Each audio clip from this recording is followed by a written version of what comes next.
Let it be known that I am not late to the party. I just didn't finish the show until yesterday. Hey, it's Ali. Welcome back to my channel, and today we are talking about Cyberpunk Edgerunners and also video game adaptations and why they are such a hit or a miss within the industry. Cyberpunk Edgerunners recently came out, and between that and finally watching the new Cuphead show and the new Sonic show that is slated to come out this year, I really wanted to sit down and talk about why some of these adaptations work and why some of them do not. So we're just gonna jump into it. If at any time you like this video, please give it a like and subscribe because I make videos like this all the time. And comment down below what your favorite and least favorite video game adaptation is. I know like these go back far. We're talking OG Mario live action movie far. So let me know what your favorite is in most recent times and what your least favorite is. Or your favorite of all time. It doesn't have to be recent. Anyway, let's just jump into it. So Cyberpunk Edgerunners. Wow, such show. Am I right? No, the show is really good. It's really good. It's Studio Trigger. I don't like, I remember when it first got announced, like if you remember, and we'll talk about this a little bit later, but you remember all of the hype that came along with Cyberpunk 2077, the game. This show was one of the ones that everyone was like, oh shit. And then the game came out and we were like, oh, and then everyone promptly forgot about the show. At least I forgot that the show was even getting made in the first place. And then lo and behold, it just pops up on Netflix one day, and it kind of like goes under my radar because I was like, oh god, Cyberpunk 2077. I also forgot that Studio Trigger was making it. Studio Trigger, babes, we are Studio Trigger stans over here, okay? Studio Trigger, I know I talk about stuff changing my brain chemistry, but Promare has a grip on me that nothing else will ever have. I don't know what it is about. Actually, I do, and we're going to talk about it because a lot of this Studio Trigger's like staples are in this show, and we're going to talk about it. But like a grip. This has a grip on me. But I forgot that Studio Trigger was making the show. So I was really like, hey, it kind of flew under my radar until I heard other people talking about it. And then it reminded me that Studio Trigger was the one making the show. So I was like, duh, of course it's good. So I went ahead and give it a shot. And yeah, it's good. Studio Trigger can do no wrong. I also wanted to ease myself back into anime because, ooh, I've been watching mostly cartoons, but October is coming. October is coming. If you're in the anime community, you know October is coming, and I need to prepare. I need to mentally and physically prepare for October. So I thought, like, you know, easing myself into it back with like a new anime would be good. And oh god, the best decision I made, really good decision. So this show follows a kid named David who goes to this fancy ass prep school in Night City, which is basically like Cyberpunk. It's the Cyberpunk city in Cyberpunk. I know, isn't that crazy? No, it takes place in the world of Cyberpunk, but you don't need to have played the game to watch this show. Trust me, you don't. And in fact, this show is actually a prequel to the game. So I guess it was supposed to get people hyped up for the game, and then the game came out. But you don't need to watch or play the game to understand the show. It does completely think. There are a couple of like vocab things that I'm like, what the fuck are those? But I assume you're probably not going to know what they are in the game either until you see it. They have a lot of different vocabulary, but it's not like you can't follow what the fuck they're talking about. It's like cyber this, cyber psychosis, choom, this, blah, blah, blah, blah, blah. It's like, it's stuff that you can easily follow, but it is an entirely different vocabulary. So you might be, honestly, you strap yourself in for the ride and you just go. Like, you don't really care. Like it's like Game of Thrones, like how Game of Thrones has a whole different set of vocabulary, or honestly anything in the medieval sense has an entirely different set of vocabulary. It's like that, but cyberpunk, like futuristic style. But the story is really easy to follow. But yeah, the show follows David, who is a kid of, what was her name? Gloria. She wants her son to do well at this boarding school that's supposed to get them to the top echelon. It's like a surefire way to get to this top echelon company. There's like 2 companies that run the entire city, and they're constantly going at each other's throats. And one is called Arasaka, the other one's called Militech. And Arasaka, if you go to the school that he goes to, you're like a shoo-in basically to work for that company, which means you'll be well off within the city. And that's all she wants for her child. She wants her child to do well in life.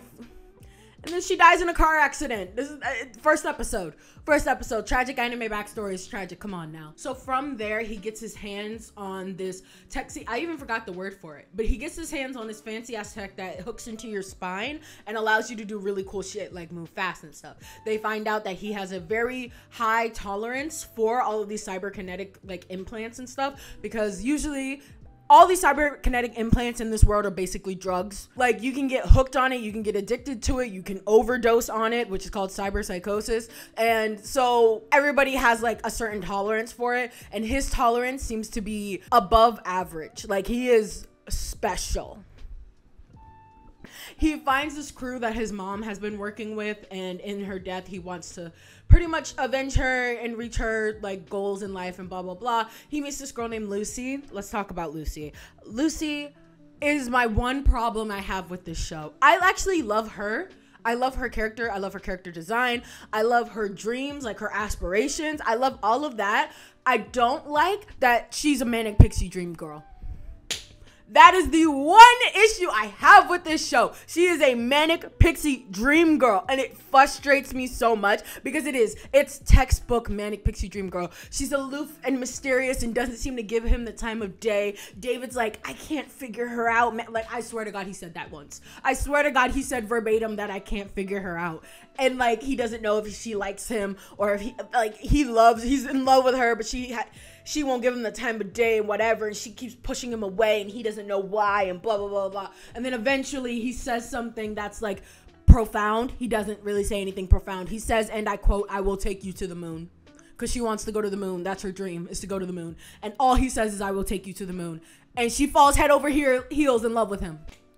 That's all that it took? Girl, anybody could have said that shit. I'm sorry. Anyway, it's just, and then stuff happens later on. I'm not going to get into too many spoilers in this, but like, stuff happens later on. A time skip happens. They still don't know that much about each other, which I'm going to assume for the sake of, because everything else in this show is phenomenal. So I'm going to assume the fact that they don't know that much about each other, even after a time skip, I'm going to assume is because of how like star-crossed lovers they were and how much their relationship was slated not to work and like all that stuff. I'm going to assume that that is the reason why, because what do you mean there's a time skip? And he literally asked verbatim to her after this time skip, I would like to know more about you. You what? You have been dating for at least like 6 months at this point. What do you mean you want to get to know her more? Go on a real date, I promise you. I did like, however, the dichotomy between them. I talked about their dreams. The whole thing is that David has been living his life for other people and she has been living her life for herself. And there's a very big like message there in the show about that, which I love that. So I give them a pass because of the character development still being good. Also, the way it ends, the Manic Pixie Dream Girl, usually if you know about the Manic Pixie Dream Girl, you know how that stuff usually ends.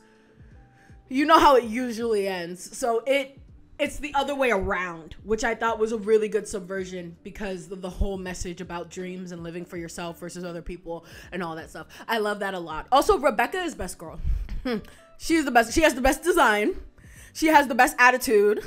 I love her. I love her voice. I love the way she looks. She's best girl. Falco, best boy.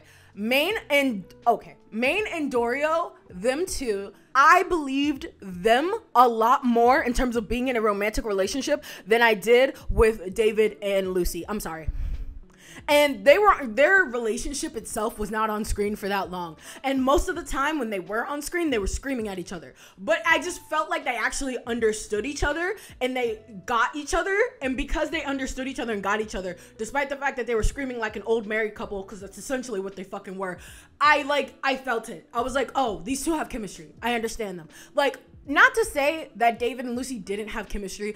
It was just so awkward. Like, every time they had a conversation, like, it was just a bad relationship. Like, at no point was this relationship good. And maybe that was the point, and that's what I'm trying to, like, maybe I'm just like, maybe the point was the relationship wasn't supposed to be good. So I'm just gonna leave it there. Like, I think their relationship wasn't supposed to be good from the beginning, even though they were both madly in love with each other. I digress. This is like the one issue I have with the show. Everything else is amazing. But getting back to the shit that is great about this show looks and feels exactly the way you wanted the game to look and feel. Apparently the game has been heavily patched now and it's playable. Take that as you will, but this show looks the way I want it to feel in the game. Will I eventually play the game? It's a solid maybe. I was very interested in the game when it first came out, but this show, they captured it. They captured it so well. Everything from the neon like color palettes to the architecture to the way the camera movements move. Oh, that beautiful. I love Studio Trigger's camera movements. I become a film major whenever I watch a Studio Trigger joint because, the fucking down up like triangle angle like they do when two characters are literally like head butting each other and the angle is like down, like from down below and it's like upwards. That angle, I don't know what the fuck it's called. That every time I see that, number one, you know it's Studio Trigger because that Studio Trigger is like staple right there. It lights something inside of me. Every time I see that, it's the sexiest fucking angle ever.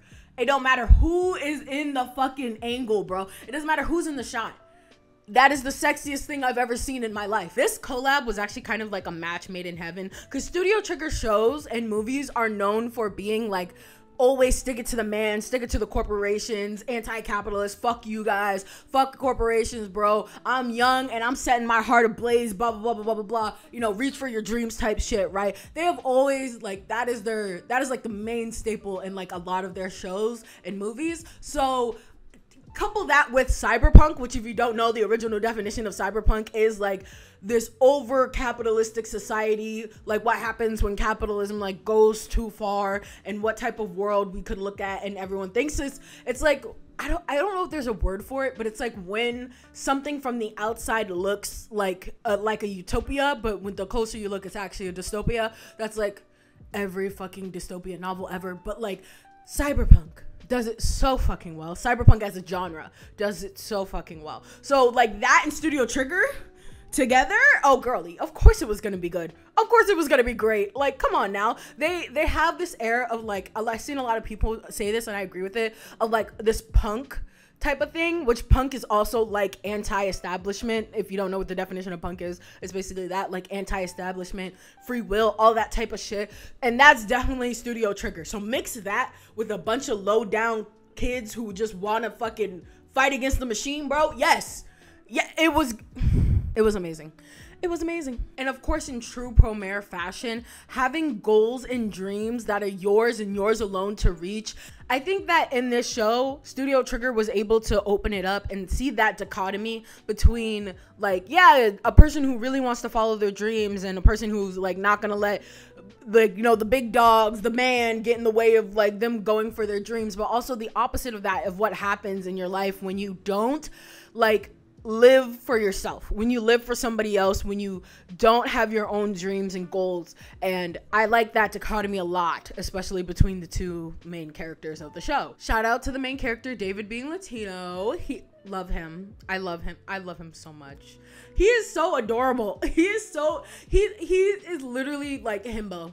He is himbo. Like I don't know what it is about the fucking Studio Trigger characters. They're like, if we don't have one fucking himbo, if the main character isn't some type of himbo, are they really the main character of our show? I'm just saying.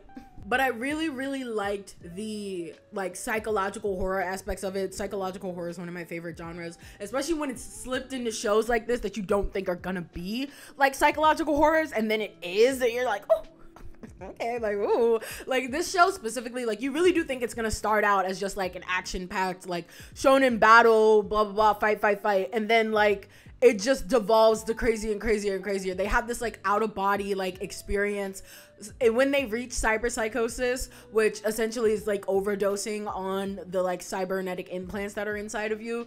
Going through cyberpsychosis, you have a lot of like derealization, and in those derealizations you see a lot of your past, you see a lot of like the happiest moments of your life, and you're not in reality. Like you genuinely think you're in that other place, and you're gone. Like mentally you are just gone, and then you are physically gone, and then you're dead. So cyberpsychosis is one of those things. I really liked the metaphors of all of that, because despite the fact that like it is clearly bad for you, people still do it. Like, at this point, like, there is rarely any character in the show that is 100% organic. I mean, no one is 100% organic because everyone has these little, like, things in their neck for, like, their wallets and shit like that. But, like, I mean, like, in terms of cybernetic implants for better legs, arms, heart, lungs, like, no, barely anybody in this show. Like, you know it's bad for you. You know it can hurt you and harm you. And, like, one of the, like, implant doctors in the show even says, like, there's no, like, stopping it.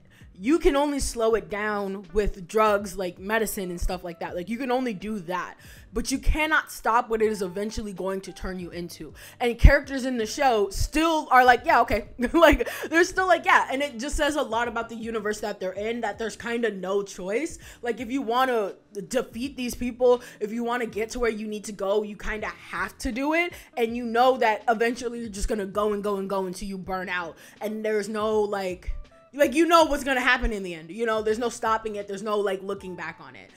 So viewer discretion is advised for that. And also the fact that they use blood like paint cans, basically, like just painting the walls literally with blood. So viewer discretion is advised. If you don't like gore, you're not gonna like this, like, at all. It's very, very gory, to the point where it's like so much gore happens that, like, you get over the shock value. Because I think in the beginning with gore, there's always that shock value, like, oh god, he just ripped that man's head open with his bare hands, holy shit, he just popped his head like a balloon. Like, there's always that, like, shock factor. But there's so much of that in this show that you get over that shock factor very quickly, to the point where you're just like, okay, you can actually focus on, like, the battles and the choreography of the battles themselves, instead of just, like, yeah, heads will roll, but, like, you're not focused on the heads rolling. You're focused on how the heads are rolling, if that makes sense. So obviously viewer discretion is advised for that. Also titties and a lot of fleshlights, like, no dicks, just fleshlights,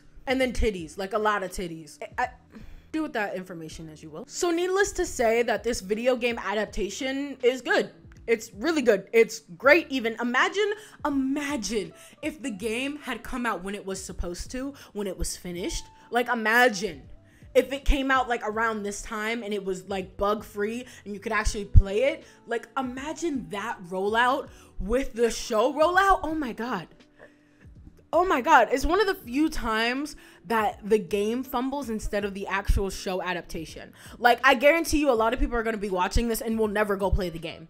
They will never go play the game. And it's crazy that the show adaptation can surpass the game in that way. At least in my opinion, I think that it is. Like, I feel like Cyberpunk 2077 has a lot they need to do before, like, just patching bugs isn't gonna be enough. Like, they have a lot of, like, makeup PR that they're gonna have to do if they want to even get to where their show is right now, which is crazy. This show did a lot of good PR for them, though. I will say that. But why are game adaptations either the coolest thing that complements the franchise so well, or, like, not? I'm here to get to the bottom of this because I've come to the conclusion that it's two things. It's two things. It's consistency and style, and you need to have both in a harmony together in order for your game adaptation, show, movie, whatever, to be good and also well received. So let's start with consistency. Consistency is actually the hardest one. Like, you would, in your brain, you think it would be the easiest one to do because consistency is just staying faithful to the original source material. But if anything, the original Mario live action movie set the stage of how people are gonna treat this. People treat video game adaptations like they can just do whatever the fuck they want. And that sometimes can be good depending on the style, depending on what you're doing. Like, Sonic is something that I feel like you can low-key do whatever you want. Like, there is a set of rules you do need to follow, especially with something like Sonic, but for the most part, you can kind of do whatever. That's why we get shit like Sonic the Hedgehog and Shadow the Hedgehog, where you're like, what the fuck is going on? But, like, it's infamous. I'm gonna just say that, even though those are games, not actual, like, media adaptations. But, like, my point still stands is that these types of IPs, you can virtually do anything. Mario just doesn't work. I don't know what, like, Mario will never work in live action, because what the fuck, I don't want to see a Goomba in live action. This man travels through the sewers. Mario is just never gonna work in live action. I don't know why people thought that it would.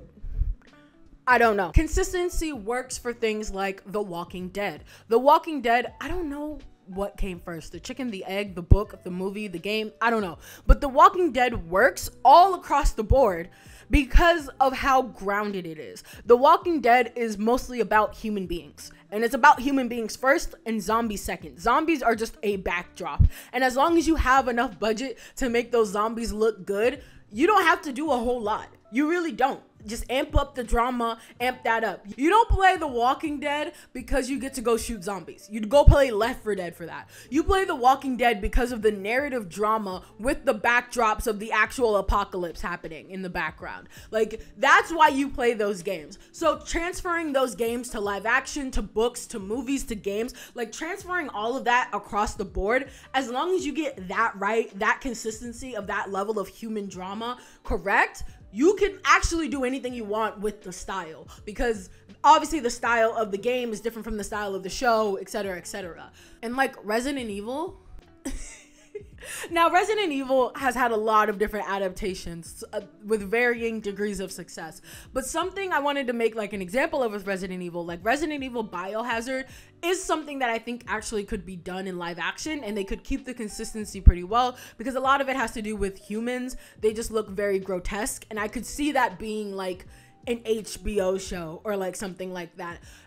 But like something like Resident Evil Village, the newest game that came out, I don't think I could see in live action unless it had like Game of Thrones budget. It literally needs Game of Thrones budget. Otherwise, like castles and all of this other shit and the griminess of it all, it needs Game of Thrones budget. If it doesn't have Game of Thrones budget, imagine you can keep that consistency with a Castlevania style show.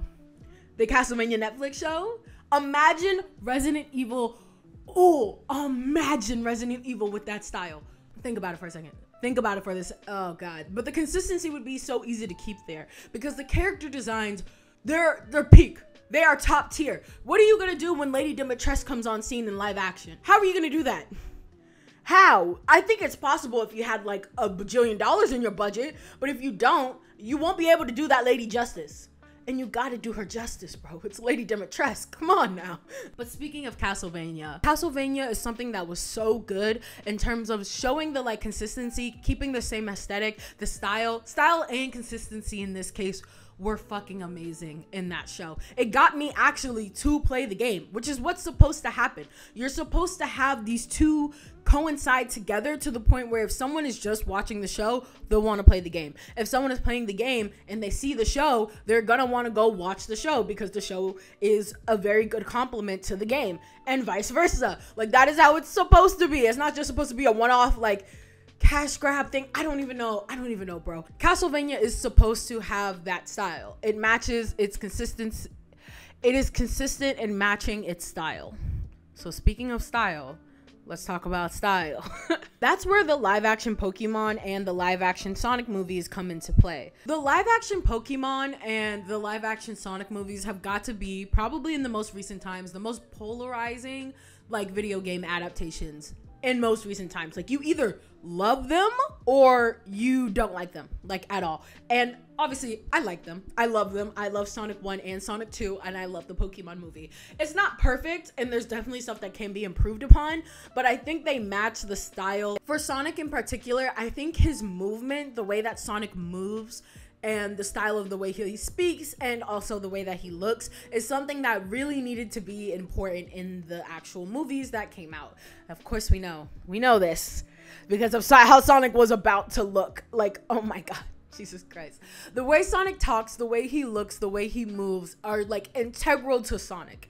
Otherwise, you can quite literally put Sonic anywhere, which is why these live action movies still work. And honestly, same with Pokemon. In the Pokemon world, for me at least, what I loved the most about the movies and the games is seeing how Pokemon interact with the real world and how they fit into an actual functional society. And seeing that was really cool within the movie, not just in the city, but also when they were out in the jungle and the wilds, and seeing Pokemon in packs, herding, all of that stuff. Like, I love that shit because they're basically animals, and so they are able to fit them into this world so well. And also the way they translated these Pokemon into live action, I think was really good, because we've all seen those fucking really grotesque, hyper realistic like Pokemon. Like they don't even look like animals. Like it's one thing to make Pokemon look realistic like they would be animals, and it's another thing to just make them look grotesque.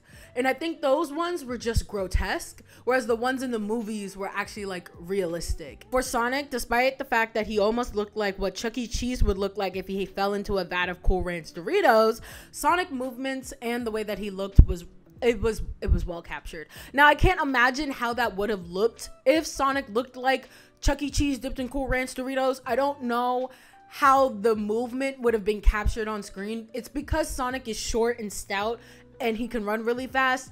That's why it looks really cute. It looks really fun with the way he spins, the way he jumps and moves around. Like that is Sonic. Like that is his style. And I don't know how the fuck they were going to capture that with long spindly Sonic. I don't no. And even thinking about it is just, it's gross. It's gross. So lastly, I want to talk about adaptations that do a really good combination of both. Oh my god, we've come back full circle. Cyberpunk Edgerunners. Cyberpunk Edgerunners does a very, very good combination of combining both consistency in terms of the setting, the rules of the world, and like all of that stuff with style. Taking in Studio Trigger's style and putting it in a place that like it belongs. Studio Trigger, I don't know if any other studio could have done it justice the way Studio Trigger has done it justice. Like, no one was really expecting this because the game flopped hard, so no one was really expecting. Maybe that's also ties into it as well, because everyone's expectations were in the trash. Unless you remembered that Studio Trigger was making this show, then you would have high expectations. But everybody else, including myself, who forgot that Studio Trigger was making this, your expectations were in the trash. So it's a fact to see that such style and consistency was brought into this show and into this world and breathed it new life. Like, it complements the game really well. In fact, it would surpass the game, so that makes you want to go play the game, and then maybe the game will complement the show. Again, I have no idea. God bless you if you do go actually play this game. God bless you. God bless you. But Cyberpunk Edgerunners and honestly Castlevania and the Cuphead show all do a really good job of combining both. They are true to their source material while still being able to add their own style and flair to it that like it makes you, I don't know how to explain it. Like it's an aesthetic vibe. I hate saying the word vibe when I'm explaining stuff like this because it's like, no, explain what you mean. But it really is a vibe. I hate to be that bitch. It's very aesthetically pleasing. It's pleasing to the eyes. It's pleasing to the ears. The music rocks. All of it. It combines so well. And then on top of that, you have the same consistency with the game that it's just, oh. Like, it's something I would rewatch. Like, I rewatch a lot of Studio Trigger stuff. Anyway, I would rewatch this show. I absolutely would. I love Studio Trigger stuff. This is the show when I'm looking for that specific vibe. A lot of people try to do cyberpunk because cyberpunk is one of the most popular genres because it's a great genre.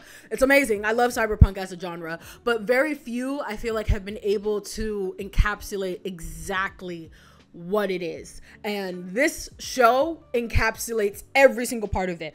Audio, visuals, camera movements, characters, the plot of the show itself.